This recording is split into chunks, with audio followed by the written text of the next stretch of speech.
It's raining so hard, look like it's gonna rain all night.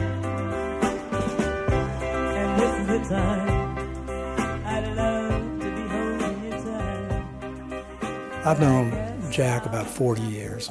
As a young attorney, he ran for judge just about the time I began practice. Thereafter, I was an attorney practicing before him for quite a few years before I joined him on the bench. My name is Whitney Greene, and Judge Greene is my dad. My wife and I met Jack and his lovely wife Judy back in the late 1960s. Growing up as a judge's daughter in a small town was not always easy. As soon as people would hear your name, they'd say, "Are you Judge Greene's daughter? I went in front of him and he was tough." Jack Greene is perhaps one of the most disciplined men I've ever met. As a judge, was someone who was always prepared. I think anybody that went in front of my dad would probably say he was pretty strict and by the book. He is very structured in the way he goes about his life. I have great admiration for the way he leads his life. He has time issues. Punctuality is very important to Jack. What he wanted from everybody was for you to learn from your mistakes. We've been very fortunate to have the judiciary we have, and Jack is a prime example of that. You want to say judge, just say Jack Greene. I said, Georgia, no. He always had a tender spot in his heart for juveniles. In fact, he kept seeing after several years on the bench that there was really no support system out there for youths. He reached out to a few friends, deputized them. They then became officers of the court. To keep them out of the system or to give them any kind of assistance to keep them from getting into trouble again. For this reason, he established the Youth Service Bureau in 1981. At the same time, his wife Judy was involved in the formation of the junior league. That was the marriage, and it began.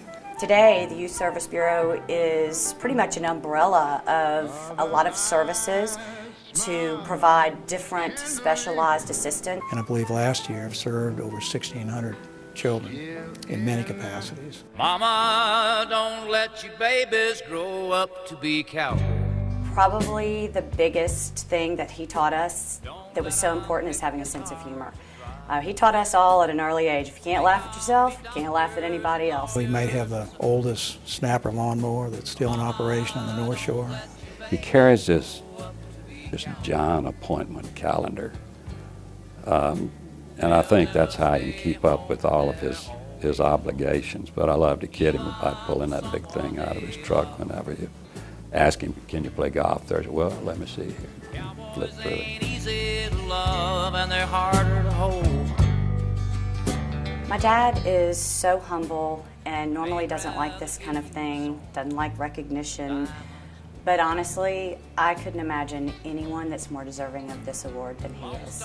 He has helped untold amount of people in this community by his efforts, and I think he's well deserving of this award. I would feel that a guy that can go play golf with his friends and have a good cigar and a little sip of the smooth stuff and still keep up his obligations, business-wise, legal-wise, etc., has taken a big step towards having proper credentials for distinguished juries. Hang up my rock and roll shoes. Jack, you've been a great friend, a mentor, a colleague, a fair golf partner. You've done a great deal for this community, and we appreciate it. The bench appreciates it. Thank you for all you've done. God bless. Louisiana Bar Foundation has hit a home run in selecting you as their honoree. If this is your night, old friend, I want you to enjoy it because you deserve it.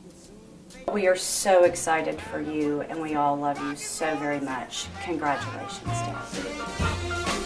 Hang up my rock and roll